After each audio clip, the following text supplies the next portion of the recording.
Federal Drive is presented by GEHA, Government Employees Health Association, proudly providing health and dental benefits to federal employees and their families. Visit GEHA.com. And now, the Federal Drive with Terry Gerton, sponsored by GEHA. Welcome to the Federal Drive on Federal News Network. It's Friday, November 21st. I'm your host, Terry Gerton, and I'm glad you're here. Coming up on this hour of the Federal Drive, the Trump administration is borrowing the best practices of the private sector for managing software licenses. Plus, a Supreme Court securities case has frozen animal welfare enforcement across thousands of labs. Those stories and much more ahead during this hour of the Federal Drive. We begin with this. The Office of Personnel Management has kicked off another major human resources modernization effort. And unlike its effort to consolidate 119 different HR systems across the government, this one came with little fanfare.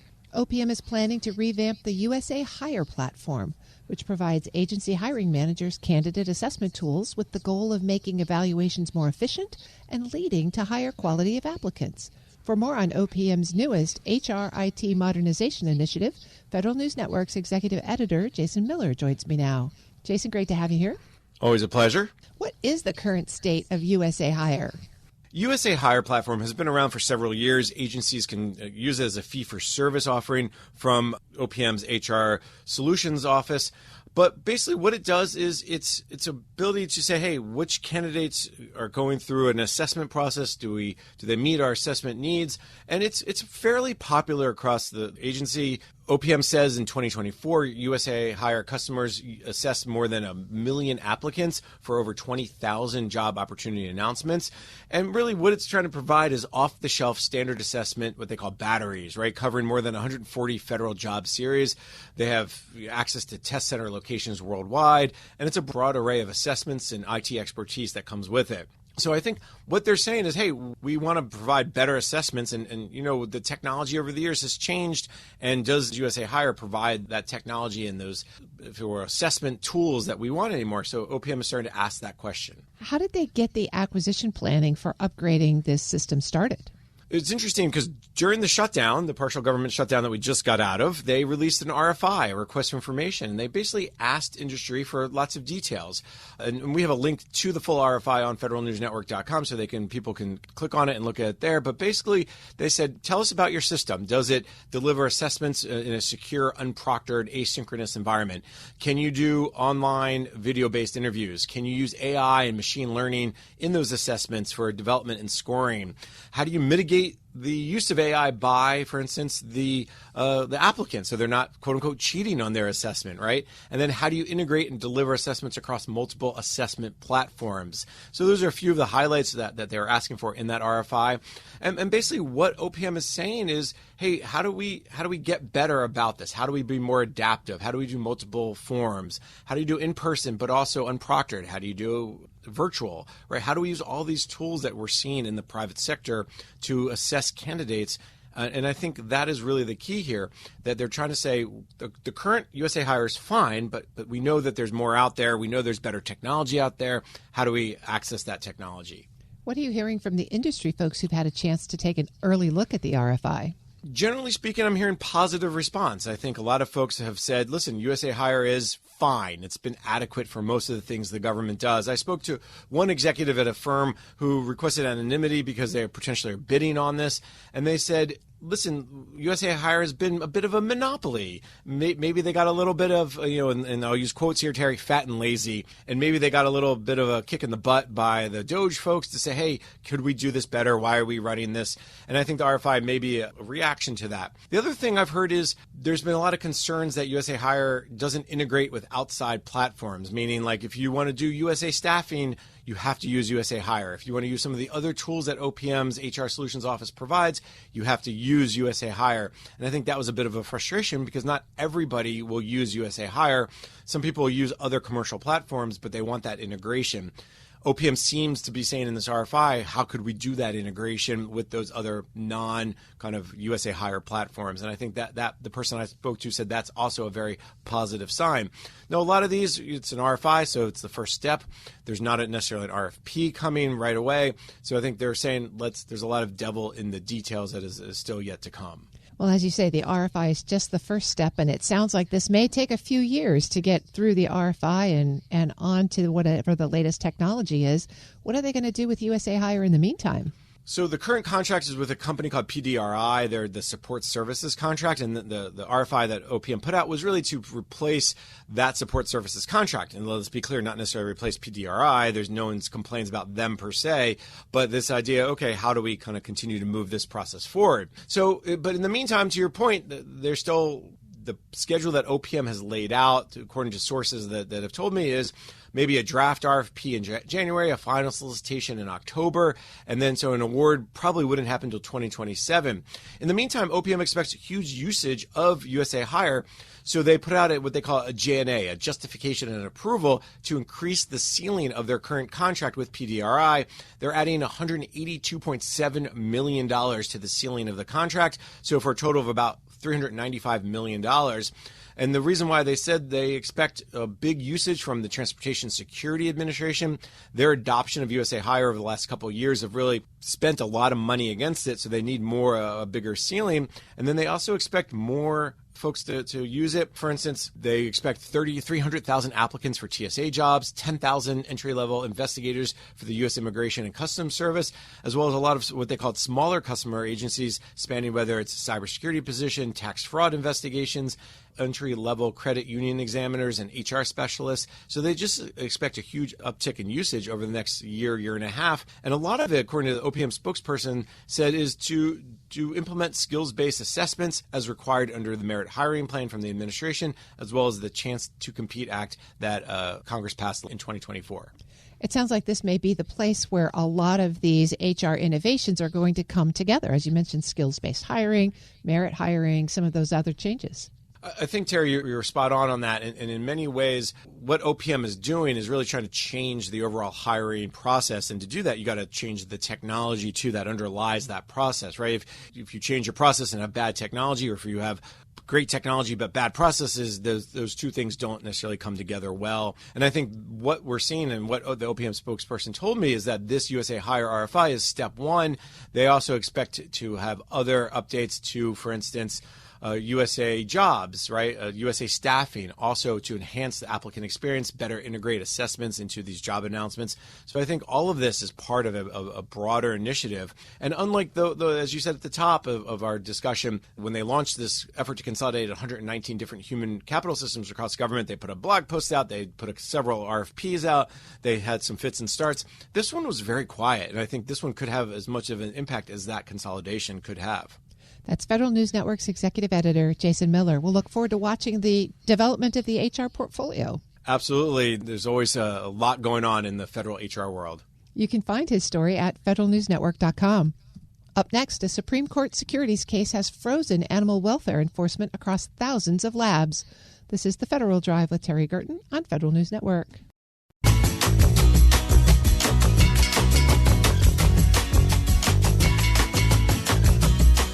Welcome back to the Federal Drive with Terry Gerton on Federal News Network. USDA issued just 5 Animal Welfare Act fines in the 14 months after the Supreme Court's SEC versus Jharkhasi decision, down from 63 in the prior period. Federal News Network's Eric White spoke with Animal Welfare Institute attorneys Ashley Ridgway and Joanna Makowska to understand what a securities fraud case has to do with animal protection enforcement. What exactly is at stake here with the enforcement of the Animal Welfare Act? Just give us an overview of what it is, and then we can kind of get into what's going on here. So the first law in the United States that protects animals, it's from the 60s. It is the only one protecting, or the first one protecting animals in research as well. What it mandates is that USDA APHIS should be doing inspections of all of the licensees and registrants once a year, and they should be enforcing if there are violations. It also mandates an IACUC, which is a institutional organizational level committee that will approve what's being done with animals Gotcha. for research. You all did some analysis of the actual enforcement of that rule recently. What exactly are you all finding when it comes to issuing those fines and enforcement measures? Yeah, so I can take this one if you want, Joanna. So our analysis revealed that following the Supreme Court's decision in SEC versus Jarkissi, and that was in June of 2024, there was a steep drop in the issuance of fines by USDA APHIS. So to put this into perspective, we saw just 5 Animal Welfare Act fines go out in the 14 months after the Jarkissi decision. And this is compared with 63 in the preceding 14-month period. And if you look at a graph of those fines on a month-by-month basis, you can really see that the drop occurred in late June, early July of 2024, which, as I mentioned, is right after the Jarkissi decision was released. What protections do animals have in laboratories currently under the AWA? Joanna, this one may be more geared towards you. What exactly are you not and allowed to use animals for these days when it comes to testing? Yeah, I think the biggest problem with protections for animals in labs is that not all species are covered. And in fact, the species that make up about 90% of the animals that are used are not protected under the Animal Welfare Act, and that's rats, birds, and mice who are bred for research, as well as fish and other invertebrates. So that's the first issue. The second issue is that there are fewer mechanisms for enforcement when it comes to research facilities at the hands of the USDA. For example, labs get a registration, not a license. USDA cannot pull registration, they can pull licenses or revoke licenses. So one of the primary mechanisms that the USDA has for enforcement with research facilities are fines. And so if we're finding that they're no longer really issuing fines, that is a problem, because that's the primary enforcement they have for these guys. Has there been any reasoning that you've been given for why that's occurring? Is there understaffing of actual inspectors and enforcers? And also, what does that entail? Does that include somebody, just doing a unannounced visit, or what does an inspection usually look like when it comes to animal welfare? Yes, the inspections are unannounced, so they will show up and they are expected to conduct an inspection at the time when they show up, and it's supposed to be one per year per facility. Understaffing is an issue, and it has long been an issue. In a 2025 report from the USDA's OIG, we saw that several inspectors noted that there was a lack of sufficient staffing that they said was a contributing factor in not being able to complete inspections in a timely manner. And a recent article in Science magazine reported that there were only 77 inspectors in APHIS in late August. And we know that there are about 17,500 licensees and registrants in 2024.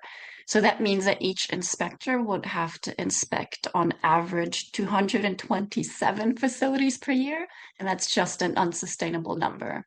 And we also know that APHIS has conducted 9,700 inspections, or just about, in 2024, which means that about 45% of facilities weren't inspected at all. So we know that staffing issues are impacting USDA's ability to conduct the inspections. The numbers show that, and reports from staff confirm that. But then a report also revealed that the numbers of actions that the department takes against violation that it actually does document when it does conduct an inspection hasn't dropped. It's really the type of action that they take that has changed. So while understaffing impacts their ability to find and document animal welfare violations, this may be a separate issue from how the department chooses to enforce the violations that it does find. Yeah, are there restraints and issues that inspectors face? I imagine they're not exactly given a parade every time they show up. Is there an issue there with the growing number of licensees and registrants? Obviously, there's probably not enough of them to cover all of them, but even when they do come out, what sort of challenges are they facing there? We're not at those facilities. We're not in those inspections, so we can't really speculate about what's going on. We do know from whistleblowers or anonymous people who talk to media that they find that Jarkissi has hamstrung them. They have said that. Why exactly or how, we can't speculate, unfortunately. Ashley, getting back to the actual JARC decision, can you just fill us in a little bit on the legal interpretation that you see these court cases, SEC versus JARC, doesn't seem like it should have anything to do with the USDA, but how does it apply to it be the ability to issue fines under the Animal Welfare Act? Yeah, you're exactly right that, on its face, this case would not be interesting to every animal advocate out there, and you wouldn't necessarily know the potential connection there. So the Supreme Court in JARC held that the Seventh Amendment entitles a party accused of securities fraud to a jury trial if the SEC is seeking to impose a fine on that party. So now, the SEC cannot continue to use that internal administrative adjudication process to impose fines because that process doesn't afford the accused a jury trial. So that's the background there. And there have been some questions more broadly about, whether or how this decision might apply to all administrative fines rendered without a jury trial or those, outside of the securities fraud context. But I do want to be clear that, the court's decision is not automatically applicable to USDA's enforcement of the Animal Welfare Act. And in fact, the opinion doesn't state that USDA's issuance of fines against Animal Welfare Act violators without a jury trial is unconstitutional. And to the contrary, there is some precedent for distinguishing SEC's administrative enforcement from that of APHIS. But as Joanna mentioned, our data and some quotes from USDA insiders in the media suggests so far that the decision is influencing APHIS's enforcement activity now. So, the way that we can kind of link this is that, like the SEC, the USDA also uses an internal administrative process to resolve violations of the Animal Welfare Act, including by issuing fines without a jury trial. So that's where we can see the comparison. But again, to be clear, the decision in JARC is quite specific, and it pertains to an agency's issuance of fines for securities fraud. And we may see courts looking to tailor their analysis in the Seventh Amendment cases like this to the nature of the alleged violations. And of course, you can imagine that violations pertaining to animal welfare are going to be different than securities fraud. So we can't automatically assume that a court will treat it the exact same way. Gotcha. So it's almost as if this decision came down, it's more ammo for if it's not a priority for whoever's in charge of actually issuing those fines. It's something that they may be able to go back to and say, well, I'd like to, but I'm kind of hamstrung here.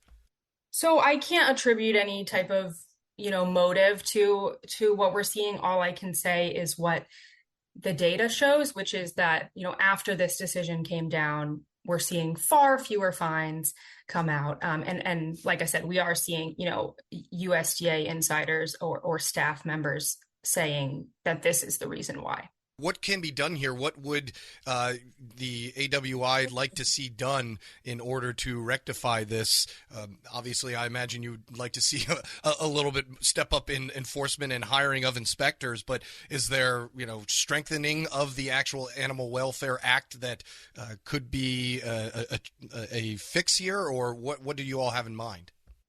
Sure. So first, I will point out that we have seen recent attempts by USDA and APHIS to hire more staff. So it's possible that we will see staffing numbers rebound at least a little bit in the near future. So that would be great. The more staff that APHIS has to work with, hopefully the better enforcement may follow from that. But there are a few legislative initiatives out there that could improve, could strengthen the Animal Welfare Act or its enforcement. So the first of a few that I can talk about is the Animal Welfare Enforcement Improvement Act, which could soon be reintroduced. I see you smiling, and that one is a mouthful. It could soon be reintroduced. A prior version was introduced in the 118th Congress.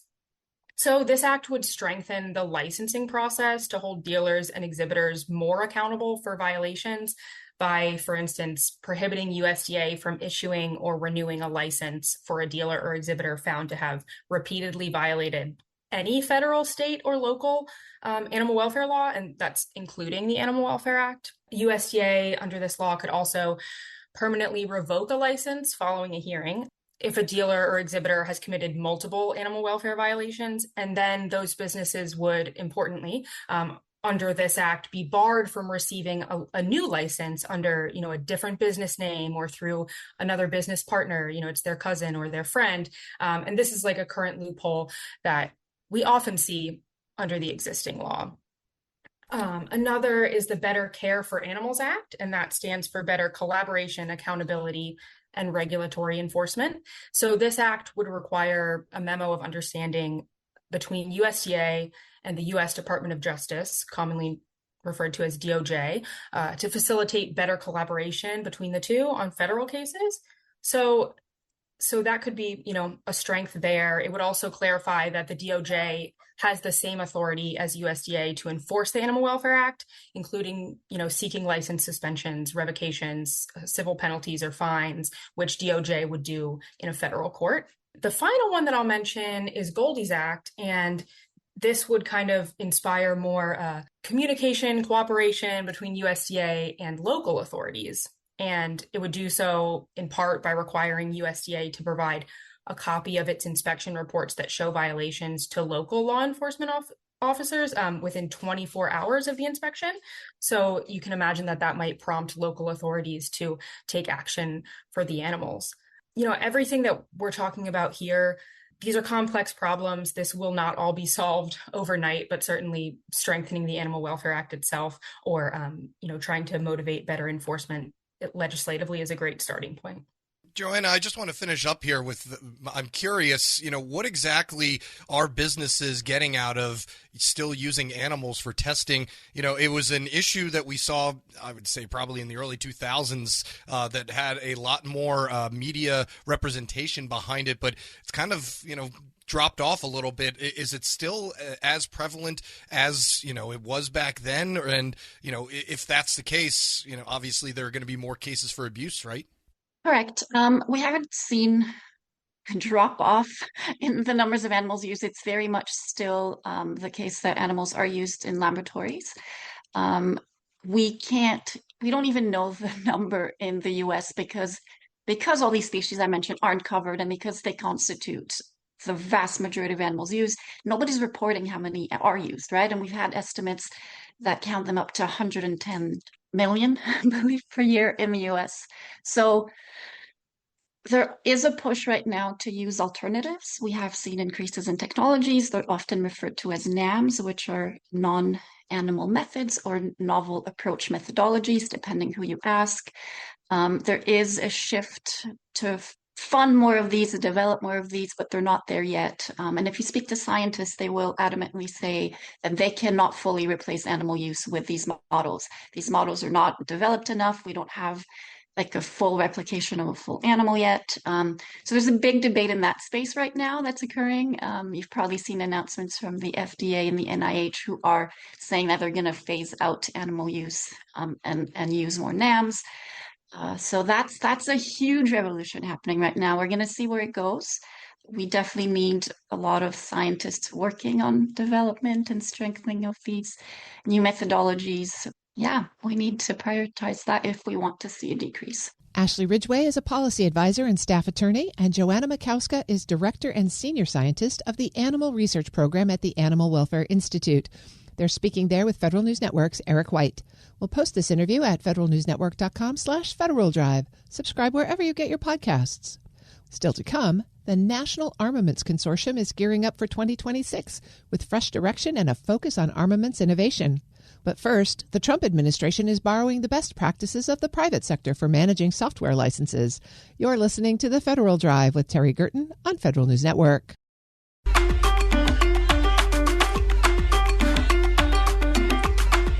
Welcome back to The Federal Drive with Terry Gerton on Federal News Network. Over the last 11 months, the General Services Administration has signed 11 enterprise software agreements under its OneGov strategy. The agreements bring both standard terms and conditions, as well as significant discounts for a limited period of time for federal agencies.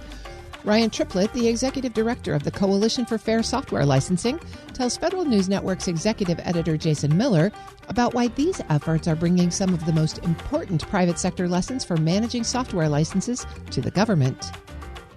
what has been very interesting about this administration is they're kind of taking cues off of both ways. They're taking cues off of what has or hasn't been working in the commercial sector. Okay, let's see if we can import that in to the federal agencies, and let's see if we can address that to mitigate some of the issues that have been occurring and some of the systemic problems that have been occurring here.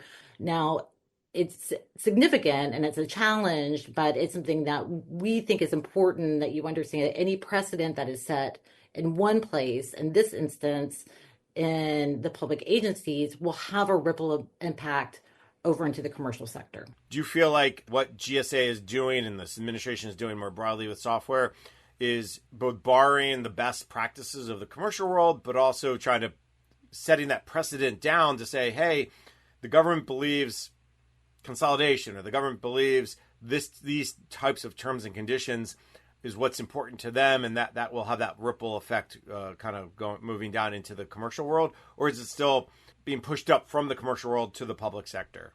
With everything that's happening with OneGov, I mean, it's still TBD. We're still in very early days, but I do think that they recognize that there's an opportunity here. And what has been interesting, quite frankly, is how early on in the administration that they sought to tackle this. You're looking at, obviously, you had the DOGE efforts, and really almost immediately after the DOGE efforts, you had the federal CIO calling for having an assessment of the top 5 software vendors from all the federal agencies, but also having the executive order that kind of established OneGov and having them going out and kind of really seek to establish these enterprise-wide licenses. It's something that, once again, I think they recognize that there's an opportunity here to affect change and to borrow practices from what they have seen has worked in the commercial sector. Now, there's so many moving parts of issues that need to be addressed within the federal government's IT system generally, but I mean, just tackling issues that we have seen within software and just tackling the recommendations that have been made by the Government Accountability Office over the past several years. I mean, this is something that they have continually, I think they've been no less than 4 reports have said restrictive licensing practices are an issue. The federal agencies need to be tackling, they need to have a better sense of what their software estates are. They need to go through this as that they're engaging in to their contracts and really understand, kind of have a firm grasp. And yet, it still took the federal CIO to once again call on yet another another assessment of the top 5 software vendors. So, and we still don't know what came of that assessment. I know he called for them to do that within a month. I will say that was a very ambitious timeline and something that within, I know, once again, not to kind of hop back to Samosa, you know, that's something that had a much longer timeline. Granted, that was looking at all of the software estates of the federal departments and agencies.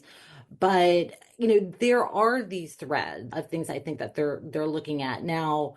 It's just the beginning. But what I think is potentially interesting is that it's giving options. Will it succeed? That's an open question. It's very much an open question, but I think they're trying.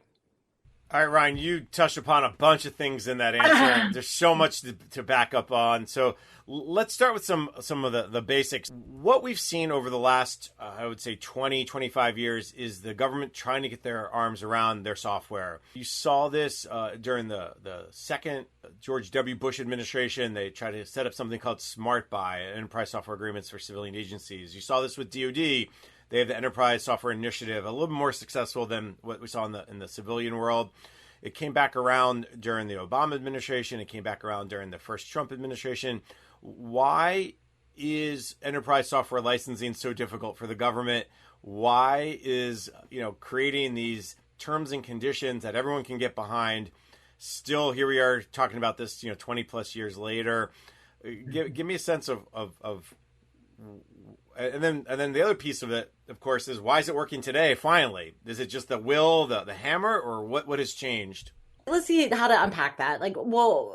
First, let's go back to why it hasn't worked in the past. There's been a range of reasons, not to harp on this one yet again, but the lack of data around the actual software estate and the usage. That's something that has consistently been an issue, and that the federal government has found that even when there's a modicum of understanding of what their software asset management use is, that you seem to find a cost performance improvement within the departments and agencies. So that's been one issue. You have the differing needs of the various agencies and departments. This has led them in previous efforts to either opt out of enterprise-wide licenses or to modify their own terms. So even when there's been these efforts and you find like a year, 2, 3 years later, it's kind of all a wash. You also, quite frankly, you have a lack of a central mandate and appropriations line. I mean, that's probably the most fundamental thing, and why it also differs so fundamentally from, I would say, other governments that have some of these more centralized services, like, say, for instance, the UK government, where they do have a central mandate to do those. But also, quite frankly, when we're looking at both, in this instance, I would say, well, both historically, but especially now, you're looking at the various legacy compatibility and software dependencies of the agencies themselves. So that's why it hasn't previously worked. What has changed? Well, not really anything. So looking at all those challenges, what is different with this one? I think it's a little TBD. I think a lot of it is just sheer force of will. There has been, I mean, this is where you've seen kind of the full, like, grabbing the reins on the issues and recognizing the significant amount of waste that's been occurring, and the significant that there has been lock-in with some software vendors and issues that needed to be tackled, and saying, okay, we're going to get our hands around this and we're going to go after it. So I think you've seen where the administration has really kind of leaned into that. Now, what is going to be interesting is, because it has been so centralized, like the OneGov effort is so centralized there, but it's still also an opt-in process. So that's why I keep on saying, well, it'll to be determined. I mean, part of it is like, it's yet to be seen how much will actually be utilized, like how much these licensees will be utilized. And once again, that's going to be because of the own legacy dependencies of the departments and agencies themselves. They have their own challenges, and before they can even begin to tackle them and take on these new licenses, probably take advantages of some of the cost savings, they really need to get their arms around what is sitting out there and what they're actually utilizing. Because if they begin to, I would say, venture into these new licenses without doing that, I think you're just looking at potentially more money and more taxpayer money being wasted. Ryan Triplett is the executive director of the Coalition for Fair Software Licensing, speaking there with Federal News Network's executive editor, Jason Miller. You can find the full story at federalnewsnetwork.com. Search Ask the CIO. Coming up next, the National Armaments Consortium is gearing up for 2026 with a fresh direction and a focus on armaments innovation. It's the Federal Drive with Terry Gerton on Federal News Network.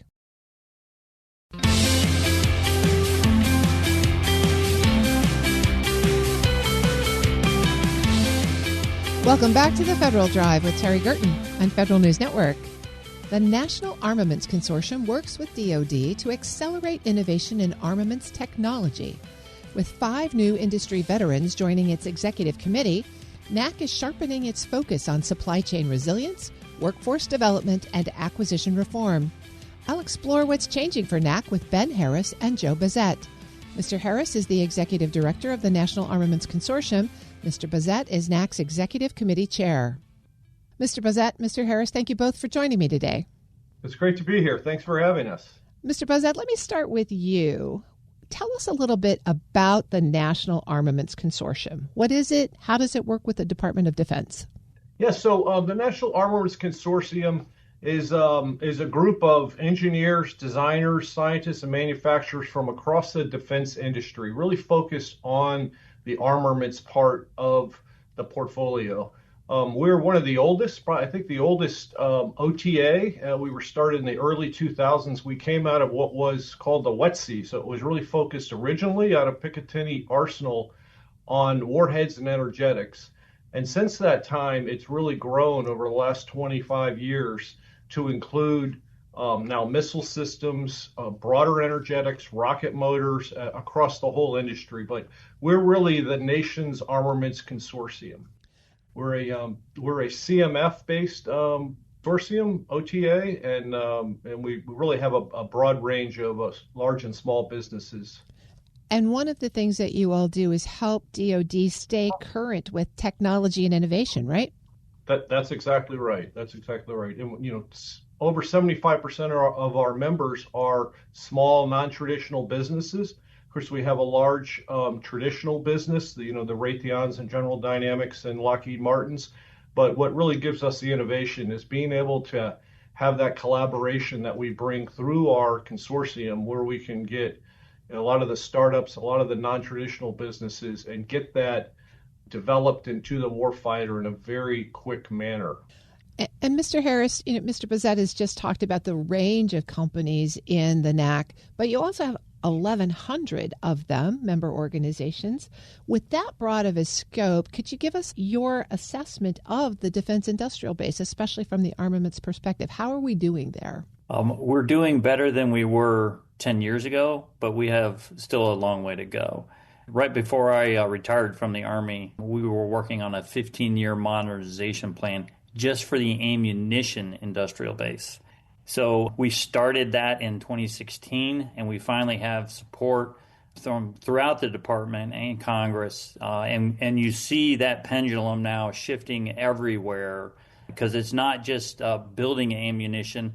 You also have to be able to have all the depots to do the ship overhauls and repairs.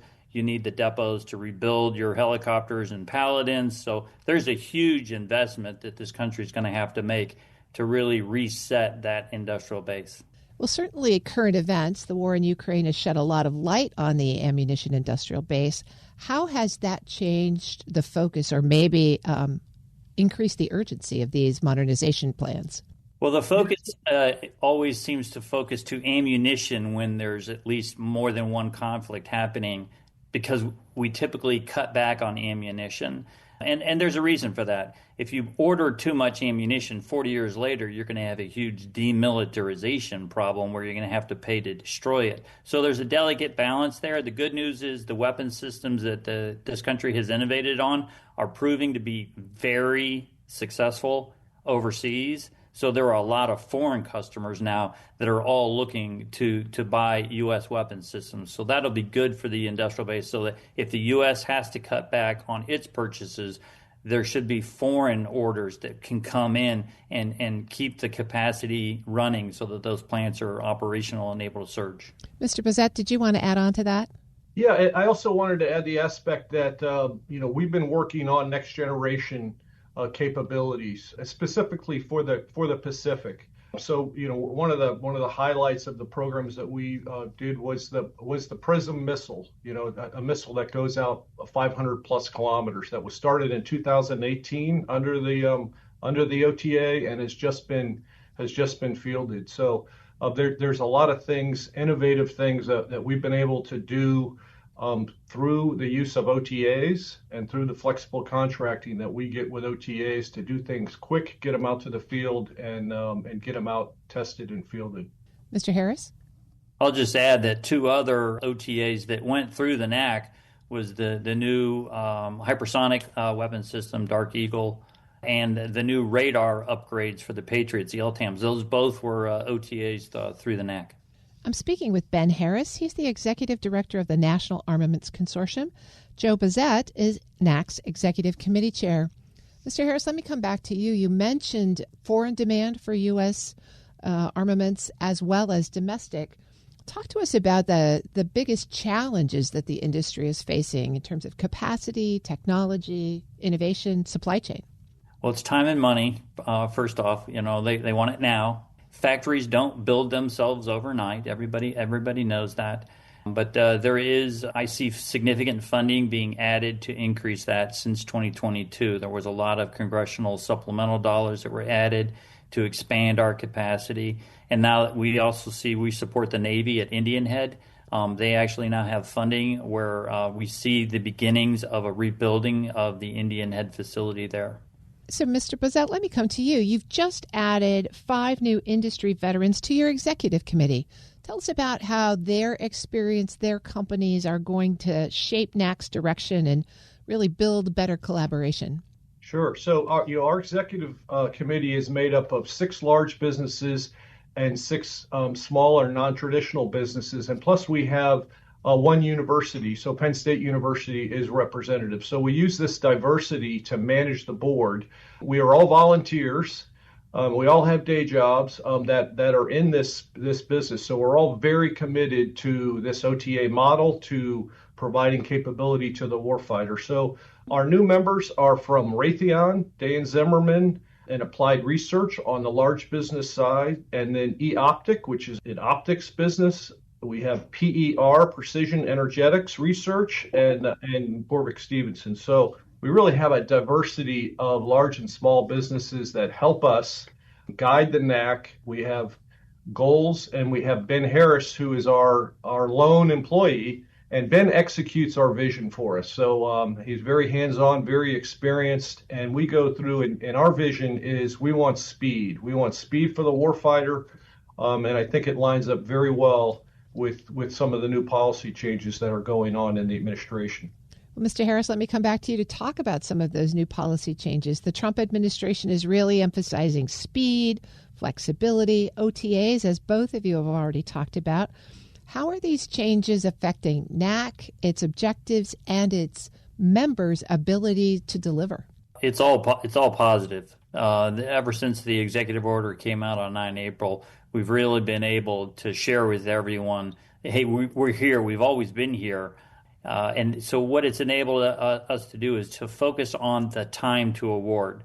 We had kind of drifted away from being able to get OTAs awarded quickly, but now with all of the administrations focused on trying to do as much as they can in the development sphere through OTAs, that we're able to now message, hey, let's start focusing on not just where the dollars go, but how fast are those dollars getting on contract, which is really what our members have been pushing for. And how are your members assessing their own capacity to respond to that faster delivery objective? There's no pushback from our members. We typically, and we're really looking forward to the Army's announcement that the transformation that they're doing, and then the memo that just came out this week from the Secretary on the transformation, all focusing on speed. We're still going to focus, obviously, on cost and performance, but this new emphasis of speed is what we need. It's difficult for small businesses to write white papers 1 year, and it takes over a year to get it on contract. You're counting on cash coming in, and you spent dollars to actually write these white papers. So this is all going to be good news for our members. So, Mr. Boiselle, let me come back to you to kind of wrap this up. As you look to the future, 2026 and beyond, what are NAC's critical priorities? So as Ben mentioned, it's doing things fast. It's being able to answer to the department's needs. Some of the needs that we're really focusing on are counter UAS. We see the proliferation of all these drones, and how do you counter them? We've got active programs on proximity munitions and other ways to defeat these UASs. And then on the offensive side, the UAS weaponization piece. So as the Army decides and the department decides how they're going to fight with drones as they watch what's going on in Ukraine, and how we use that as a force multiplier. So, right now, this isn't our first rodeo, as they say. We have 550 active projects. We've been doing this a long time. We measure, every month how we're doing from the time the Army or the DO war says we want something to when we can get it under contract. That's piece one. Piece two is actually delivering that prototype, getting it to the hands of the warfighter quickly. Mr. Harris? And I'll just say we also continue to try to recruit new members to help expand the defense industrial base. So that is another one of our focuses going forward. So the more members we have, the better the competition is. And all our members are U.S. based. I've been speaking with Ben Harris. He's the Executive Director of the National Armaments Consortium. Joe Bazette is NAC's Executive Committee Chair. Thank you both for joining me today. Thank you, Terry. We'll post this interview at federalnewsnetwork.com/Federal Drive. Listen to the Federal Drive on your schedule. Subscribe wherever you get your podcasts. The Army is taking the next step in its ambitions to start using small nuclear reactors to power critical infrastructure on at least some of its bases. This week, the service started the solicitation process for its Janus program via the Defense Innovation Unit. And assuming the technology works out the way the Army thinks it will, we now also know some of the first bases that are most likely to benefit from it. Details here from Federal News Network's Jared Serbu. Officials want to test the feasibility of using the microreactor power plants to deal with what they say are several problems: frequent electrical outages, increasing power demands, and a limited menu of backup generation alternatives. The Army says it's convinced the commercial technology behind the latest generation of reactors is viable. The big question now is cost. So this week, through the Defense Innovation Unit's Commercial Solutions opening, the Army released a solicitation asking vendors to propose microreactor designs that the service will test on 9 separate bases between now and 2030. Dr. Jeff Waxman is the Principal Deputy Assistant Secretary of the Army for Installations, Energy, and Environment. What resilience means to us is that we have power no matter what, 24/7. And right now on Army installations, as well as every other service, that resiliency is provided 100% by fossil fuels.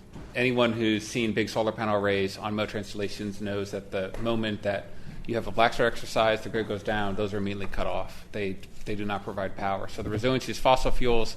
You have a certain number of days of backup power, but that is a huge vulnerability, particularly if you start to look at like Arctic locations or Pacific locations. So the only technologies that we have now that could be possibly applied to Arctic or Pacific locations to provide 24/7 power for a long length of time is nuclear power. It's the only option that we have right now. Waxman says the Army is confident the commercial nuclear industry can support the service's ambitions and meet a Trump administration goal to have an Army-regulated nuclear reactor up and running on a domestic military base by 2028. For now, the biggest question is cost. And for the time being, officials aren't even sure exactly how to define the cost-effectiveness of a nuclear option. That's a hard question, right? Because that's going to eventually be an Army senior leader discussion. And the question is how much are we willing to pay for resiliency? And so I think that's still an open question, and that's going to be part of what we're going to try to figure out here. I don't think we need to meet absolute parity with fossil fuels, but I think we've got to be reasonably close. But if you look at, we're used to where we sit here paying, 10, 12 cents a kilowatt hour for electricity. But if you just go out to Hawaii or Alaska, they're already paying upwards of 40 cents a kilowatt hour. So these reactors don't need to be 10 or 12 cents a kilowatt hour to be parity. They need to be something like 40 or 50 cents a kilowatt hour. I think there's going to be a big market for them. But exactly what that number is, that's part of what we need to figure out over the next few years. But Waxman says there are other reasons for the Army to get involved now, beyond just determining the cost effectiveness of commercial nuclear technologies. He says the Army also wants to influence the development of the U.S. nuclear industry, and not necessarily with funding. There's already plenty of that in private markets, with several companies having raised hundreds of millions of dollars to develop their reactor designs. He says the nuclear industry is already very hot. Now is the perfect time for the government to get involved because there's multiple companies, nuclear startups that now have gone public and have market caps of over $1 billion. And the problem is that you have like a dozen different companies with a dozen different supply chains, and there's no way that that's going to actually work, right? We're going to have to neck this down. And for a comparison, in aviation, Boeing and Airbus are vehement enemies, but they use a lot of the same supply chain because having two fully parallel supply chains doesn't make sense for airplanes. And so that's part of the role that we're going to play here as these companies are developing their designs, is trying to help squeeze them into similar supply chains. So for instance, if a company wants to use a particular flavor of graphite or stainless steel in their core, we can say, well, that's great, but that material hasn't been qualified. We don't have a qualified supplier. If you change to this other flavor, you might have a 0.8% reduction in performance, but we have a qualified supplier and that material is qualified. Let's try to move everyone to the same stainless steel alloy. And that will not only give more options to these companies, but it also encouraged these suppliers to actually expand and make assembly line components. Because right now, nuclear reactor components tend to be one-off, custom, handmade components. As part of the partnership with DIU, the Army plans to use an iterative prototyping process via other transaction agreements to test the reactor designs on 9 bases, which were also announced this week. They are Fort Benning, Fort Bragg, Fort Campbell, Fort Drum, Fort Hood, Fort Wainwright, Holston Army Ammunition Plant, Joint Base Lewis McChord, and Redstone Arsenal. At each of those sites, the companies selected are expected to start by building a first-of-a-kind reactor, then use lessons learned to improve on that commercial design with a second-of-a-kind. Waxman says there's a precedent for that kind of government involvement, both in terms of technology and in workforce development. The Army is trying to emulate the model NASA used to spur development of the space industry through its Commercial Orbital Transportation Services program. When NASA wanted to start commercial rocketry, they started the COTS competition, Commercial Orbital Transportation System, and that was the competition that basically created SpaceX. SpaceX took an industry where, the A students in engineering didn't want to go into rockets, it wasn't cool, and SpaceX made it cool again. And suddenly you had all the really smart engineers on campus wanted to get into space and rocketry. And so there's a feeling of, well, nuclear needs its SpaceX, right? And so there are these innovative, exciting startups, and so we're hoping to cultivate them in the same way that NASA cultivated SpaceX and make nuclear sexy again. And encourage more of the top young engineering talent to want to go in the field. Because right now there's a tremendous shortage. Waxman says another reason the Army is attracted to the current generation of small nuclear technologies is the sense that they're inherently safe and don't come with the complications involved in more traditional utility-scale nuclear reactors. First, I'll remind people that the worst nuclear accident in the history of U.S. commercial was 3 Mile Island, in which no radiation was released and no harm was done to anybody, which I believe is quite a selling point compared to every other form of energy. But that said, the fundamental difference between these new reactors and those are what's called Generation 2 reactors, 1960s design, is passive safety. So the idea of traditional reactors is that you have levels of redundancy of safety. So you say, okay, if this part breaks, here's the backup. And if the backup breaks, here's the backup to the backup. But at some point, some positive action may need to be taken by somebody. And if your system breaks entirely, it's possible to melt down and damage the fuel. The premise of a passively safe reactor is that if the reactor breaks and all the control rods are in the wrong place and all the operators are pressing the wrong buttons, there's still no way to get the fuel to a temperature that it can melt. And so that's why we use the phrase passive safety. There's no active action that's necessary to prevent damage to the fuel. And so that's typically what is referred to in Generation 4 nuclear reactors, which is what we're trying to build. Jared Serbu, Federal News Radio, part of the Federal News Network. You can find Jared's story at federalnewsnetwork.com. The Federal Drive with Terry Gerton is produced by Eric White and Michelle Sandiford. Our web editors are Daisy Thornton and Stephanie Wright. For the latest updates, stay with federalnewsnetwork.com or follow us on Facebook, YouTube, and LinkedIn. I'm Terry Gerton. Thanks for listening.